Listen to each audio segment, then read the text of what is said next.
kind you want and the kind you need. But everybody... WJFN W224EB 92.7 FM Chester, W299DB 107.7 Bon Air, 100.5 FM Goochland, and WJFB. News this hour at Town Hall. I'm Bob Agnew in Washington. Israel and Hezbollah agreed to renew a fragile ceasefire in Lebanon on Friday.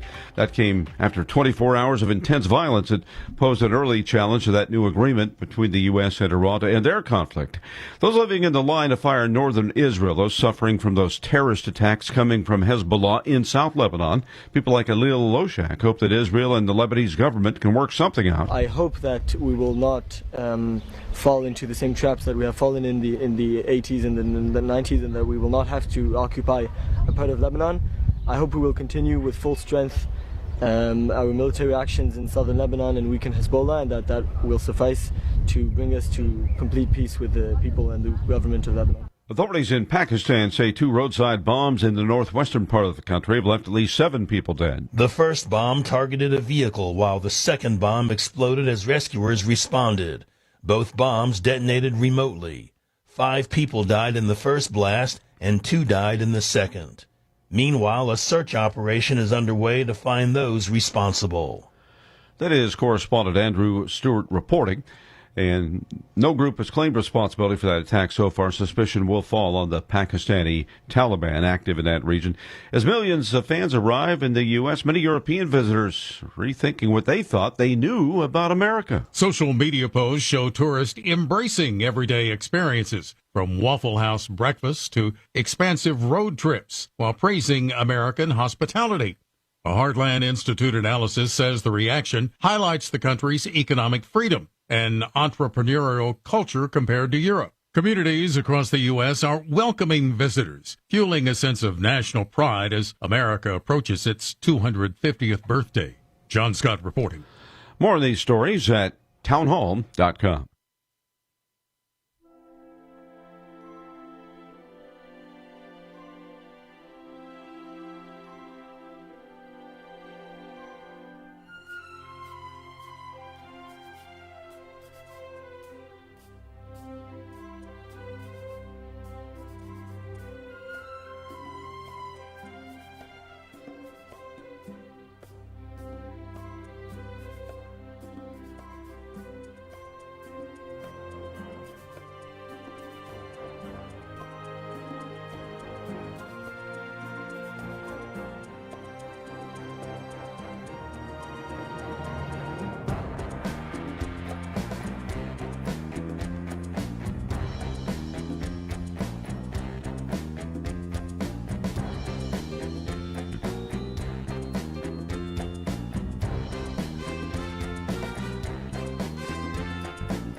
Eight o'clock just got sweeter.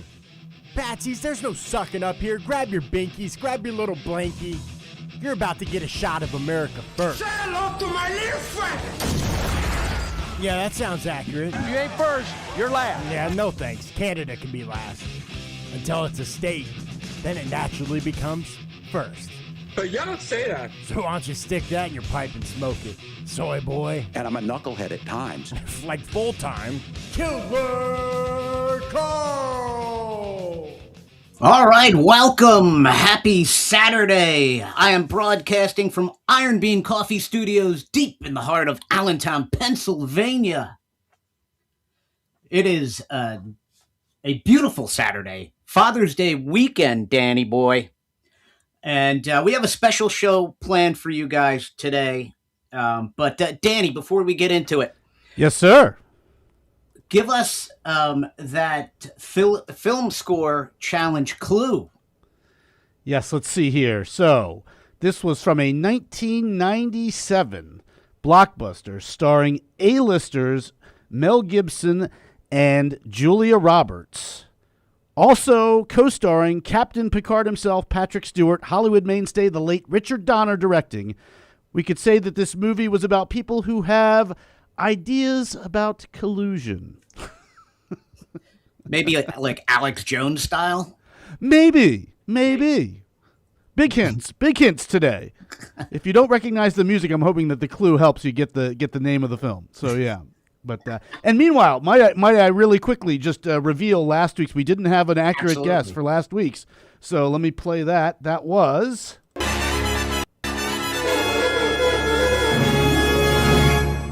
the theme by John Williams to the 1985 television series on NBC, Amazing Stories, produced, of course, by Steven Spielberg. Was intended to be a sort of heir or successor to the Twilight Zone. Didn't quite, to say the least, live up to that. But yeah, it was. But the theme music was really good. So yeah. Beautiful. All right, guys, you got some great clues. Don't forget, you have AI at your fingertips, right?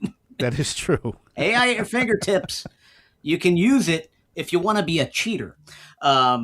But hey, look, the main purpose is just to win, right? So with that being said, we're going to bring in Casey. But before we do that, Dan, can you play that clip I sent you? Oh yes, let me grab that for you. Sorry, yeah. I was supposed to lead with that, but here we go. No worries. Greeley-based meat packing company JBS announced it is closing 2 facilities across the country and laying off more than 1,000 workers. JBS is closing a beef meat packing plant west of Philadelphia and a smaller production facility in Tennessee. Our partners at the Denver Business Journal obtained a state filing that puts the number of impacted employees in Pennsylvania at nearly 1,500. JBS says there will be opportunities for workers to apply for open roles at its other facilities across the U.S. This comes on the heels of a nearly month-long strike at the company's Greeley plant earlier this year.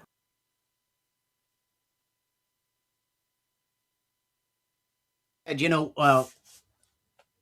our food supply, our cattle supply is the lifeblood of America. And with that being said, let's bring in Casey Parker, the founder of America Ranchers Alliance. How you doing today, Casey? Good. How are you? Thank you for having me. Oh, absolutely. This is an important subject.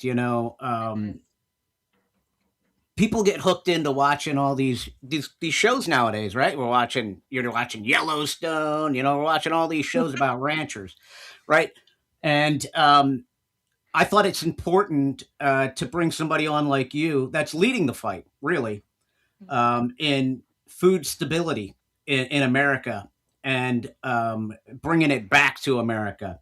So if you could tell us, Casey, tell the listeners about your journey from rancher to mom and what brought you to where you are today, to creating this Ranchers Alliance. Yeah, absolutely. I grew up on a farm in the ag community and all of those things, and went off to college and owned some businesses for a few years, and then I was like, I'm going back to ag. I was just driven to go back to agriculture. Like it was just something was pulling me back, and I knew when I was going back there was a huge change in the industry, and people were starting to take a stand, and then they were going direct to consumer, and people were waking up on the food and what's happening in our food system and the poisons that they're feeding us and all of those things. Well, I got back into it, and started doing farm to table. And I realized very, very, very quickly that we are put into a box to do this, farm to table, um, for the customers. And, we've been completely wiped off of American grocery shelves. And when I dug deeper into what is actually happening, there's four corporations, they're controlling all of America's food supply. They say two, but technically it's three of the four, if you rabbit hole it enough, that are foreign owned. So three foreign owned entities are controlling the majority of our food supply in the United States, and that is a complete national security risk. How did we get there? This is one of the things that just boggles my mind, Casey, is, Corporate consolidation. back in the day, you would have your local butcher. My wife's aunt owned a butcher shop. Her Oh, nice. husband, it still operates today in Doylestown, Pennsylvania. Nice. Herring Brothers, and we're at a place now. It's really hard to find that. Yeah. Oh, yeah, absolutely. You And know, even when you are finding butcher shops, they're getting, a lot of them are getting the meat off the Cisco truck. It's yeah, not local. You know what I mean? So it's yeah. And there's like even Cisco, they're not a processor, but as a distributor, there's basically a monopoly around that. Like all the fast food chains are with Cisco. And so it's kind of crazy how it works, but it's all corporate consolidation is what it's turned out to be. And then they've undercut, all the other processors, the local and regional processors, making it hard for them to fill shackle space. So they just can't stay alive. They can't.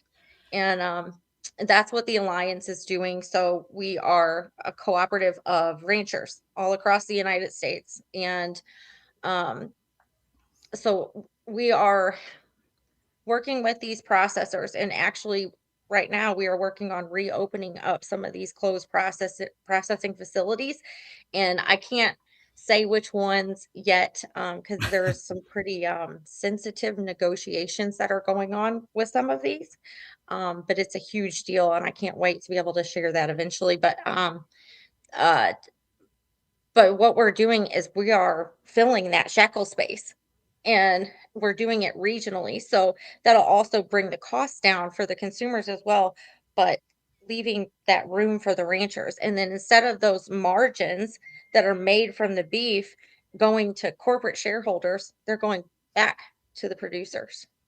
So it just helps them be able to function, you well, know. that's one of the thing that blows my mind. I think last week I went to my local farmers market and I got 2 pounds of ground beef, and it was $15, Oh yeah.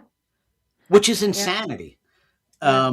You know, Well, that's the huge part with the niche in the farm to table, that box that they put us into. So we have to use, like with all of this regulation that they have, these rules and regulations, they we have to use USDA processors to do that. But when you don't have volume to put through there, these smaller plants, they're charging you about $2,000 an animal, which is alone, just the processing cost is $4 to $5 a pound, just processing, nothing else. And it's crazy. It's crazy. how did okay? Where does a large majority of the beef that you buy in a grocery store come from? Is that coming from ranchers like you, or is that No. coming from Mexico, Mm. outside of the United States? Mexico, Brazil, Argentina, those places. So most of it is. I mean, what they're doing is they're exporting our more expensive American cuts because we have the best beef in the world. And they're exporting it to other countries, and because they're getting a premium for it. And then they're importing cheap foreign beef and feeding that back to our people. So because they have that global market. those big corporations. So that's kind of how they've manipulated this. That's disturbing. Very disturbing. Very disturbing. Let's take the good American beef and let's send that overseas and let's feed the Americans the junk. Yeah, That's that's basically exactly what it is. what's happening. Yeah, and then they're mixing the pink slime, which is food that would be, not good. That's, pretty much animal grade at that point, and they're mixing the chemicals in it, the ammonia and all of those things to make it safe for human consumption, and then they're blending that back into the ground beef so that you don't notice it. So Oh my it's gross. That's happening too. Where's the FDA? Why Right. are they Oh, doing that? it's fine with them because they put the chemicals in it, so, Oh, the it's chemicals. yeah, so it's safe. So, It's safe. talk to me a little bit about the care of your animals versus the care of these Brazilian, Mexican animals, vaccines, antibiotics, Mhm. and how that affects the quality of the beef. Yeah. Well, a lot of cattle that they say that are Mexican and all those things, they're actually smuggled in from South America from the cartel, and there's no traceability, no transparency, no there's just not the regulations that we have, this health and safety regulations on those cattle. I mean, you could be getting sick cattle and, you know, because they're not okay. So what's happening is they're actually a lot of them are even being processed. Most of it is actually not even being processed here, it's being processed over there. But whenever it comes over here, after it's processed, that beef, then they just relabel it because they're repackaging it here and putting that product of the USA sticker on it when it was never raised here or processed here or any of that. But they don't have those regulations. Can you imagine like some of the filth of plants over in those other countries? Oh, You know, I and could never putting that ever together. imagine that. I mean, their standards obviously are Very much sub lower, much Yeah. lower. Oh, yeah. Yeah, yeah, compared to here for sure. And I've obviously been through a lot of processing plants in the United States, and you know, some of them are extremely meticulous. I know some of the ones that we're actually working with, we did some tours of them, and my gosh, I mean, you could walk, I mean, everything's white. Like, so it's absolutely stunning, clean. And, but I can't imagine just the conditions Well, somewhere we else. Cause have I've also seen processing plants that are not great. And I'm like, God, if that's happening here, I can't even imagine what's happening over there. Cause I've seen the opposite end of that too. And it's gross. It's we've gross. had well in Pennsylvania here, about 35 minutes away from me in Sodderton, Pennsylvania. They're closing the JBS plant there, and they're also Mhm. closing one in Tennessee. Mhm. That's where you guys would come in, right? To backfill the closing of those plants, Mhm. because each plant that goes offline, let's be honest, it's just going to up the cost Yeah. of the beef Yeah. to the And consumer. they've done that before as well, where they've closed plants, and it's for market manipulation To because raise the yeah, price even more. absolutely. Yeah. So Because because I mean the price of cattle are high right now. Um, so the market is kind of upside down if you look at it. But that it's a market manipulation tactic. They've done it before multiple times. So so I think the last time that they really used that, market tactic was, I believe it was 2011, but so yeah. the process of an American rancher raising cattle, from birth to processing, Mhm. right? What are the standards they make you guys go through? Um, Oh gosh. Yeah, I mean, with the raising, I mean, most of the American ranchers, they really, really, really care about their animals, and it's not even like what they make us go through. It is it's just the care that these ranchers take with their animals.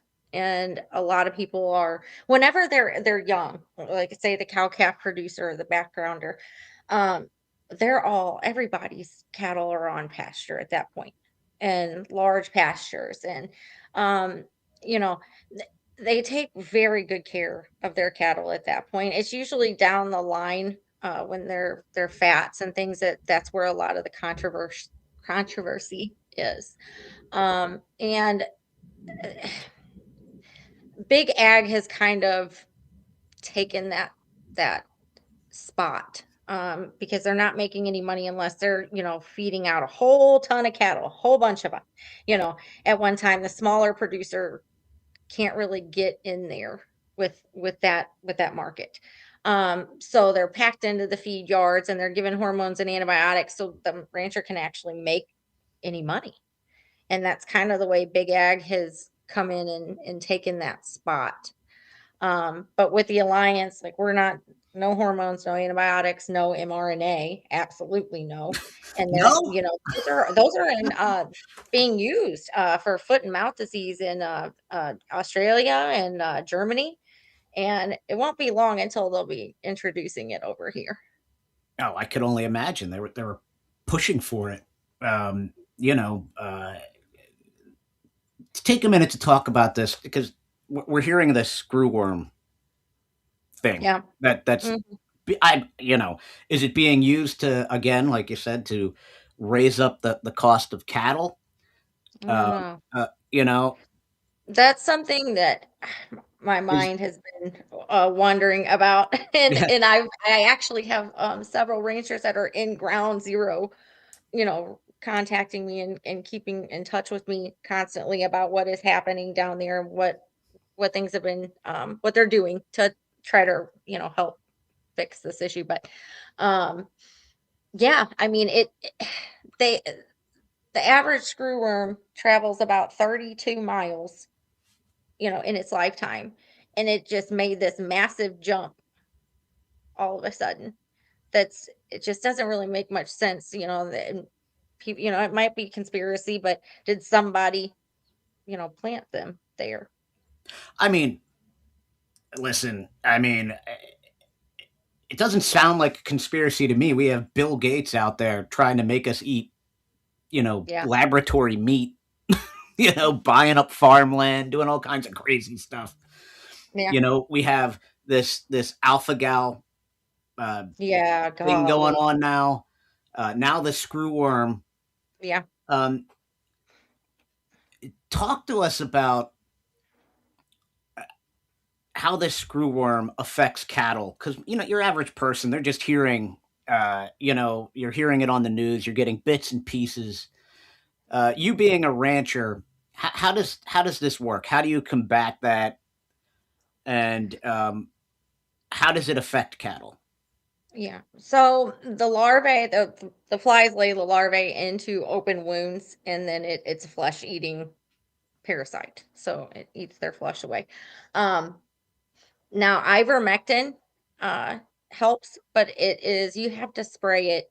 I mean, you have 21 days max to where it's effective. So, I mean, it's pretty much weekly, bi-weekly. If you're in a ground zero kind of place, you need to spray all your cattle. That's a lot of additional work and money to spray your cattle Yeah. that much, but it does help.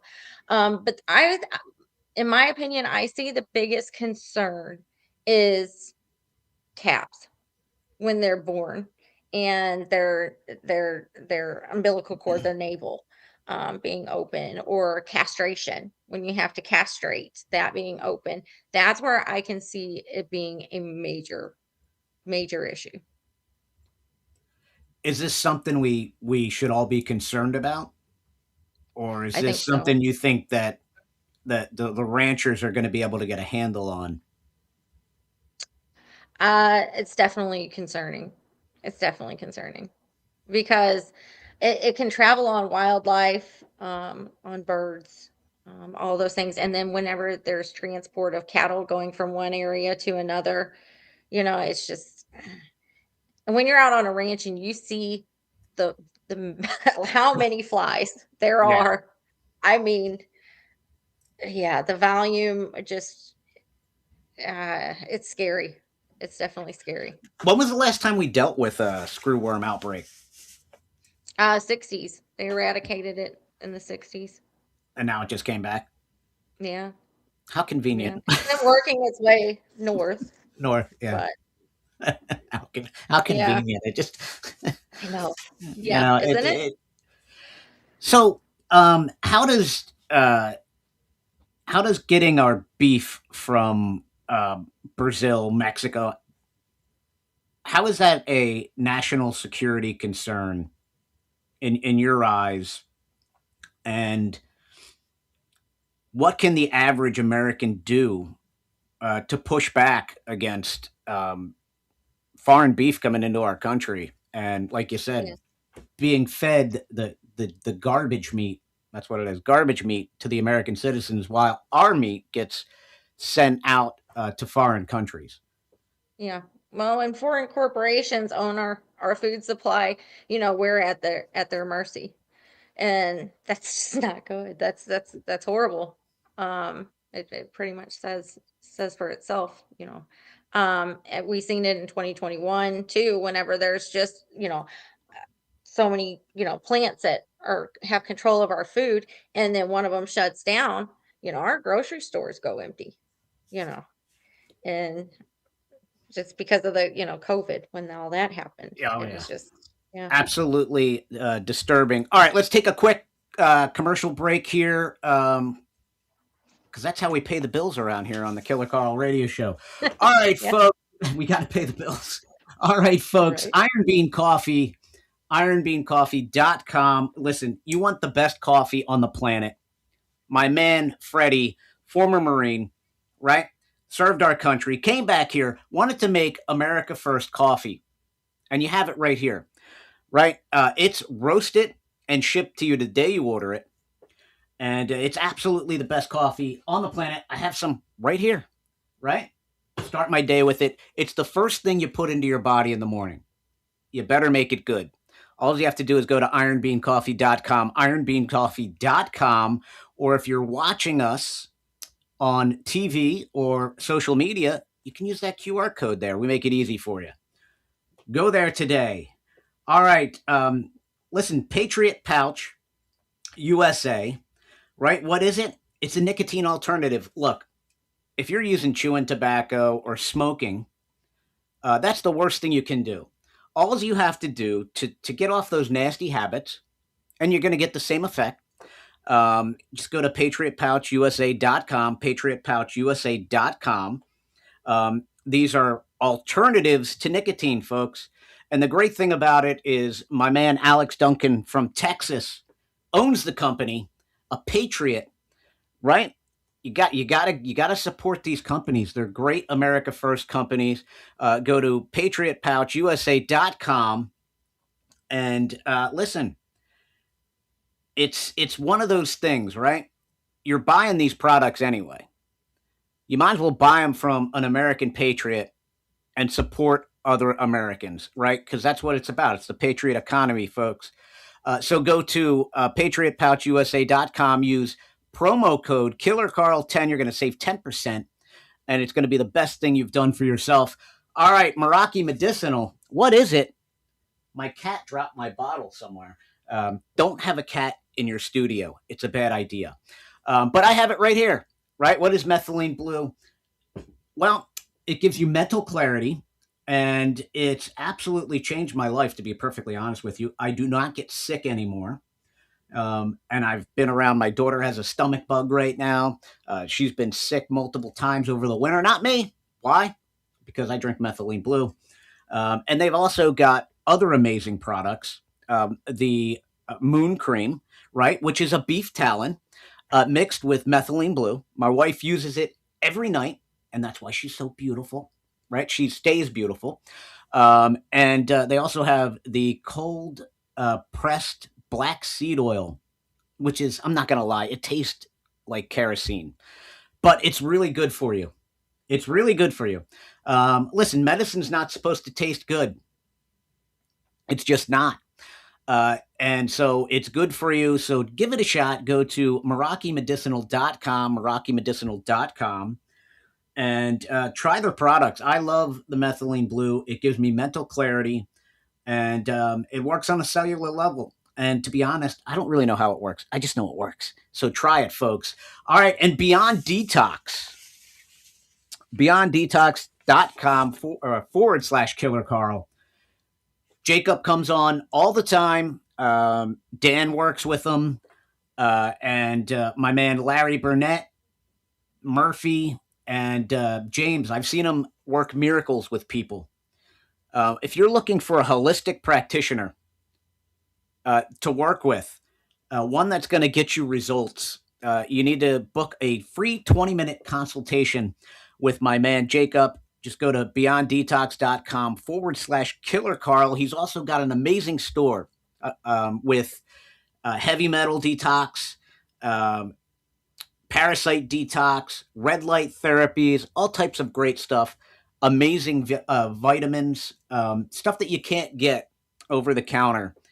All you have to do is go to BeyondDetox.com / Killer Carl. You can use promo code Carl5, right, to save 5%. And it's a reoccurring one, so you can continue to use it. You're going to love the store. You're going to love Jacob. Book an appointment just to pick on him. Why not? Right? That's what I would do. And like I said, Dan's been using them. Dan, could you give us just a quick, how has it been working out for you working with Jacob, if you don't mind? Well, I consulted with Jacob because I was having migraines as a result of the COVID shots from several years back. And while I'm still getting the migraines at this point, including this morning, I'm sad to say, what I can absolutely attest is that they have decreased substantially in intensity, duration, and frequency. And I'm hoping that they will continue to wade their way out of my life over the next few weeks and months. I believe it will. I've seen him work miracles with people, and sometimes, it's instant. And sometimes it just takes a little bit, but I'm glad to hear you're having some success, Dan. All right, just go there, man. Go there. BeyondDetox.com / Killer Carl. Why not? Jacob's a great guy. And if anything, like I said, pick the 20, book a 20-minute consultation just to pick on him. That's what I do every time he's on. All right, with that being said, let's get back to Casey. Casey, tell our audience how we can get involved. Get back to eating good quality beef instead of the pink slime. I don't want pink slime. Now I'm going to question. Every time I get ground beef, I'm going to be like, is this pink slime? Yeah, I know.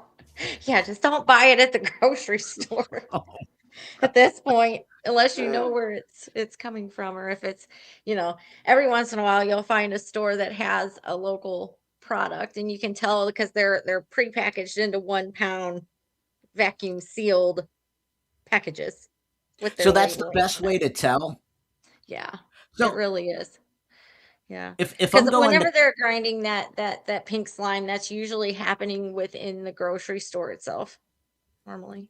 And so it so if you go to the grocery store and you think you're getting something better by getting it from behind the counter, you know how the grocery stores have the Yeah. display with the cuts of meats and the big tomahawk steaks, Yeah. and you think you're getting something better from there, you're really not. Yeah, I know. All right, you just Yeah, well, I mean, sometimes I guess maybe, but yeah, no, that's where it's actually being done. A lot now of I'm it. gonna have nightmares about pink slime. Yeah, it's pretty gross. So the best way to buy beef is the individual vacuum sealed packs. All right, I'm going to remember that. I'm going to tell my wife that. No more Nature's Promise or anything like that. It's got to be vacuum sealed. Yeah. So And how do we? Go ahead. Oh, or find your local farmer and rancher to support them. There you for go. sure. I'm in Pennsylvania. We have a lot of Amish around here. Oh yes, yeah. Yeah. Mhm. That and the government. Let's be honest. They crack down on them. You can't buy raw milk. You can't do all this stuff. which is Yeah, Amos. disturbing.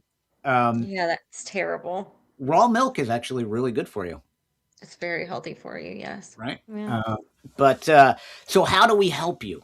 How do we get involved? Because listen, our audience here on the Killer Carl Radio Show, we're activists, right?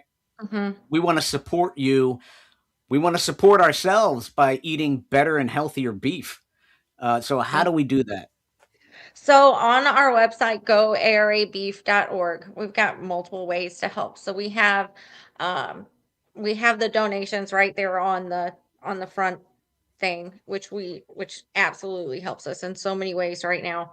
Um, and then we also have forms that you can print out and take to your grocery stores, take to your school districts, take to the military. It shows them, who we are, and then tells them that we want this American raised beef, transparent American raised beef in our grocery stores, because that's one of the main key things about our program, our cooperative program as well, is the full transparency from the ranch that birthed that cow all the way till the very end, even the processor. So everything is on there. I Everything, what they ate, what kind of cattle they are, yeah, just I mean, I literally everything. saw on your website that your packaging has a QR code, Yep. Mm-hmm. and I love this. Right, so Yeah. you can see where this came from, and you can follow the from processing all the way to delivery at the grocery store, and I absolutely love that. It shows full transparency. Yeah, everything. Yeah. So you'll scan the QR code, and then the piece of meat that you have will have a batch number on it. And that followed it all the way through its whole life since it hit the ground at birth, all the way through. And you put that batch number on our website, because that QR code takes you to our website. And then you put that in, and it'll tell you all about that piece of beef that you're I eating. I absolutely love. You see, now I'm going to be an advocate for for your products to be in my local farmers market. I mean, come on, because that's mostly where we buy a lot of our meats here in the Killer Carl household. Occasionally Costco, which probably isn't the best place. That is one of the contracts that we are currently working on and in negotiations with is Costco. Oh, So I love it. I yeah. love it. I'm gonna be looking for it. So take us through the average day, right, of Casey Parker, a rancher, um, living on the ranch, raising the cattle. Because a lot of people, we watch, like I said, we watch these shows, and when they're not shooting and blowing each other up, Right. because I don't think you're doing that. But No. but take us through the average day of Casey Parker waking up, what it's like to live on a ranch. Because most of us, I'm in the city, right? Mm. I live in the city, so the only thing I'm growing are some flowers out back and out front. Um, and I feel like I live on a ranch because I've got my studio cat, which wrecks everything, and I've got my three miniature Australian shepherds, which I think I'm going to send them out to you because Awesome. they'd much rather live on your ranch than in my backyard. We've been looking at an Australian Shepherd possibly here pretty soon. So we had some livestock guardian dogs, but yeah. They're great. I'm not going to lie. I love my mini Australian shepherds, and what I love about them is they're very obedient. Yeah. Um, and I like to camp and hike, and I like to do winter camping, and they love it. They absolutely love being out there. And when I'm lazy and I just want to sit on the couch, they're Oh yeah. just sit on the couch, which is probably more than what I should do, but it's all right. My wife always tells me I sit down too much. Why are you sitting down? Let's go do something. Um, Right. but so take us through an average day on your ranch. Yeah, so I have a YouTube channel as well, the B Files, and it shows all what we do through the ranch constantly. And honestly, I'm not down in I was gonna do this in my studio downstairs, but I was so tired I could hardly wake up this morning because the last 3 weeks it's just been nuts. So I'm sitting on the couch with my laptop for this No, right I don't now. blame So you. I I don't blame apologize. you. But If yeah, I it's could, been if I could figure out a way to do the show professionally from just laying in bed, I would do it. But right. I feel you.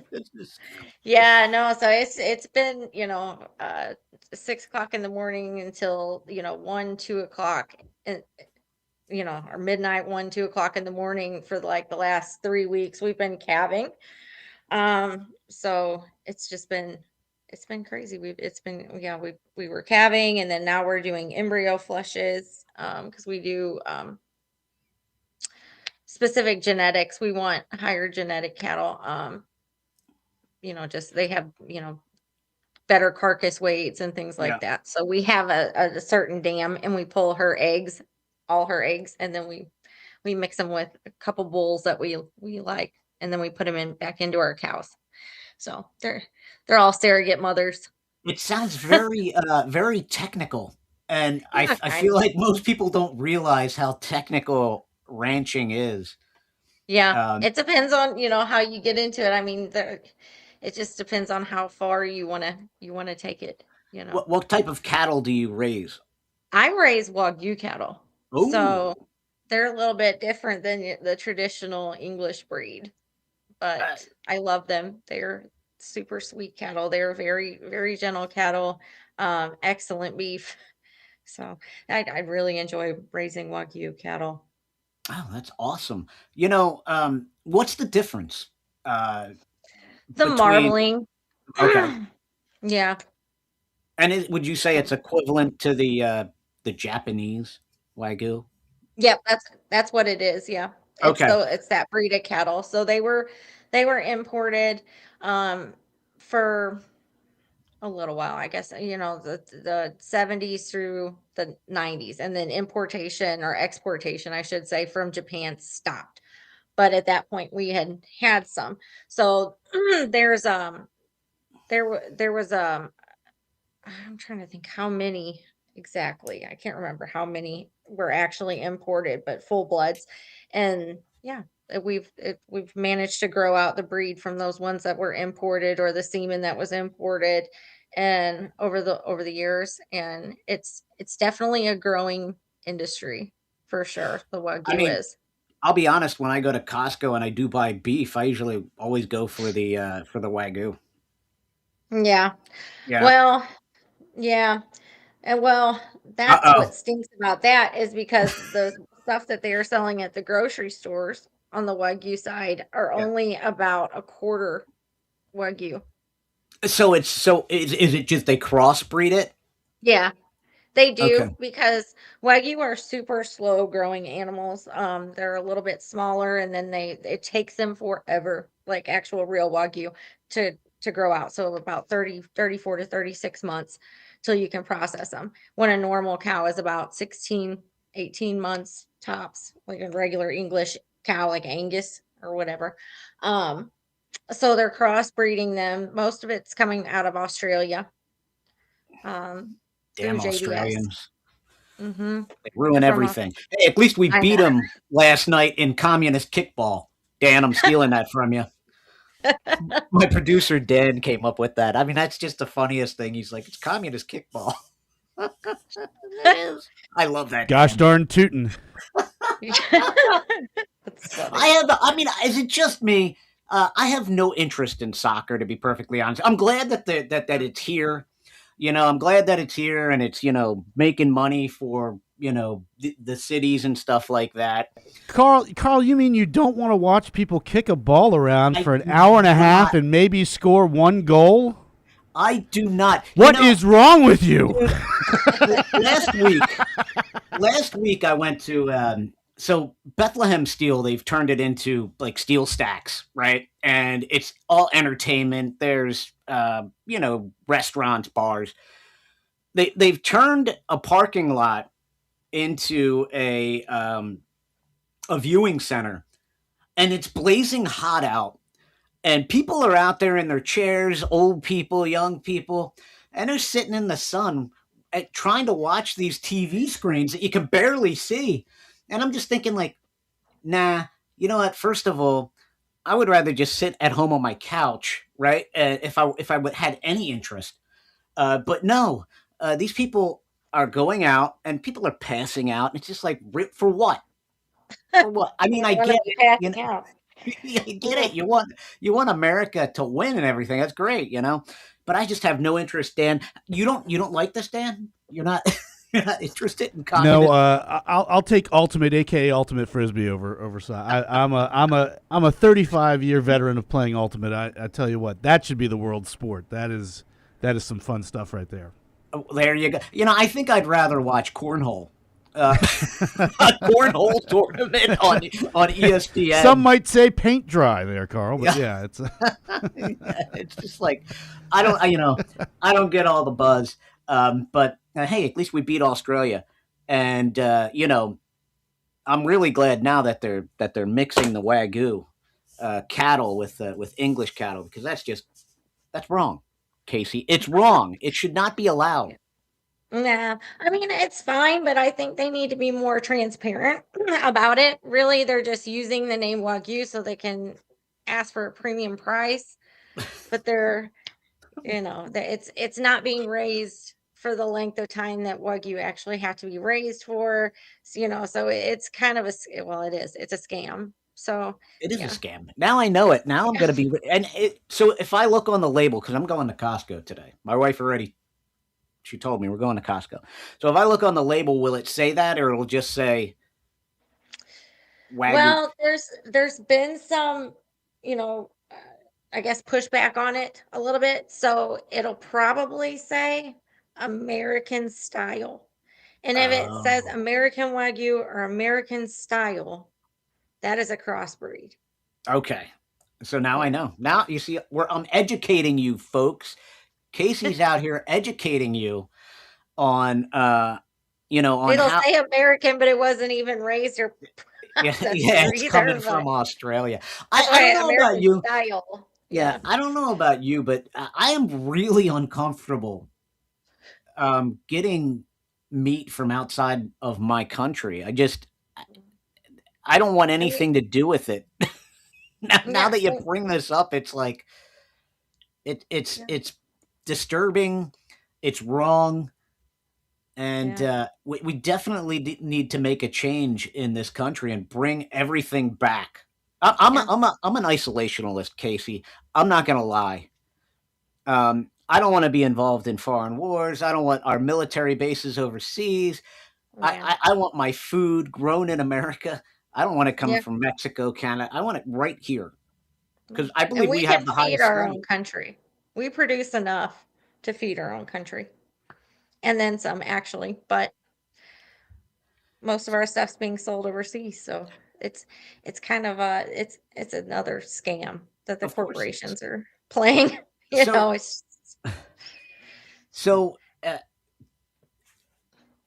talk to us about the difference between grass-fed cattle and cattle that's fed, per se, corn, which isn't their natural diet, obviously.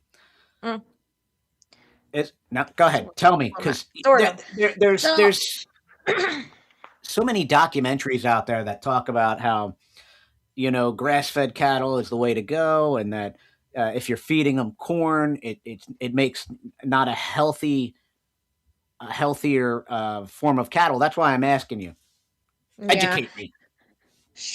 Yeah, no. So all cattle are grass-fed at some point, well, their whole lives, because they have to have grass for their rumen to process, obviously. So now with the debate with the grain versus grass, I personally like a grain finished beef. It tastes better to me. It's not as gamey. But if you think about it out in the wild, those seeds, like corn is the seed. It's a grass seed. And the grass grows these seeds at the end of the year. And that's how cattle get fat for winter is they're sitting there eating all of these seed heads, these grains. So Okay. bison, cattle that were out in the wild, you know, that's how they fatten up for winter. So really it's, I guess, controversial on how Controversial, you would but look at that. But in my opinion, it would be more about the glyphosate and the chemicals that are on those monocropped grains. sure. So, for dinner every night at the Casey Parker household, is it beef every night? Just about. Just about, yeah. Just My about. wife always says that she could never be a rancher because she would grow too attached to the animal. Like you'd get Some of over them it. you can. You get Some of 'em hungry enough, you get over it. right, yeah. Some of them you can get quite attached, for sure. What's the in your opinion, what's the best cut? Oh gosh. Um, I really like the Denver, picanha, and, I'm a tenderloin girl too. I like tenderloins, but the picanha and the Denver steak, which is it's off of the chuck, but Okay. it's a super marbled piece of meat, and it's super tender. It's just like it's as tender as tenderloin. I And made filet mignon fajitas last night, and I got to tell you, they were amazing. ooh, They that were sounds amazing. delicious. Yes, it was. It was actually when we're done here. I'm gonna go make a fajita filet mignon omelet for me and my wife because I There did you not eat breakfast yet, and I'm getting really hungry just talking about all this food. go. All right, so Casey, we're coming to our close. Sure. Tell everybody where your social media, where we can find you. Follow her on X. You can follow her on I'm assuming Facebook. You got a YouTube channel. Give us the lowdown, the website, everything. Okay. So we're at goarabeef.org. .org. Not .com, .org. And all of the social channels are on there to link to. I've got YouTube, Facebook, Instagram, X, TikTok. So pretty much all of them. I'm on all of them. You gotta So follow Casey, support them, donate, download the forms to take to your local schools yeah. and stores because this is something that we need to get a handle on. Mhm. We've got to get these first of all foreign meat packing companies out of America. I'm sorry, I don't know how we ever allowed this to happen. You've got what China is Smithfield, Brazil is the JBS, right? Yes. And I don't know the Mhm. other ones, but it's disturbing. It's Yeah. absolutely disturbing. Casey, thank you so much. Great Yeah. Thank conversation. you. I'm going to have you back. I hope you had Yeah, fun. thank you. Right? Yeah, absolutely. Hope you And had speaking fun. of the military in schools, there's a crazy fact behind that is our government is paying our tax dollars to foreign corporations to feed our military and our children Of that course. imported beef. So that Of is course. wrong. That is It is messed wrong. up. And that is why our flyer is on there for our schools and our military because they need to be eating the best beef in the world. Our beef. Absolutely. American beef. 100%. 100%, Casey. Absolutely awesome. You've been a great guest. Thank you so much. Yeah, thank Listen, you. support Casey, support America. With that being said, next week, Jovan Pulitzer will be on next Saturday. We're going to be talking data centers, baby. Data centers coming to steal the rancher's land through eminent domain. Stay tuned to the John Fredericks Radio Network all day. Godzilla wins next. I don't know if Dan's going to be there, but I'll be in the Getter chat. And also, the golf show and the great John Gordon. God bless. Happy Father's Day, everybody. Thank you, Casey. Catch you next Thank you. Saturday. Yeah, thank you for having me.